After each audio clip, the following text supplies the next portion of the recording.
Ayan, kumbaga, expectation versus reality. Expectation natin, lagi tayong nananagumpay bilang mga Kristiyano. Sa ministry laging tagumpay, ang church laging puno. Hindi po ganon. Hindi po yun realistic. Maybe sa mga mega churches realistic, pero ang success ba ng church nasa paramihan lang ng tao?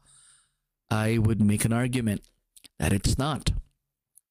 So, ano ang aking minupunto dito mga minamahal? Ang buhay Kristiyano, minsan ipinaparana sa atin ng Panginoon yung mga tagumpay, pero hindi araw-araw. Nandun yung, kailangan ko itong gawin araw-araw.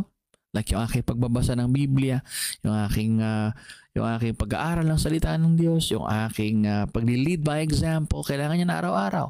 Maging yung menial task, minsan na may mga bagay ka na ayaw gawin pero kailangan mong gawin.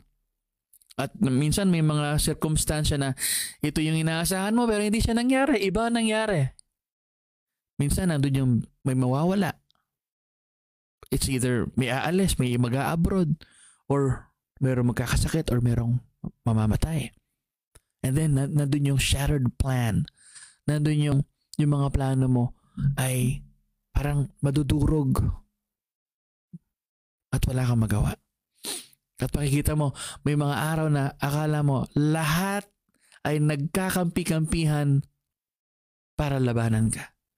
You will have that experience. And sometimes I have those experiences. Pero hindi yun rason para tayo sumuko at tumigil.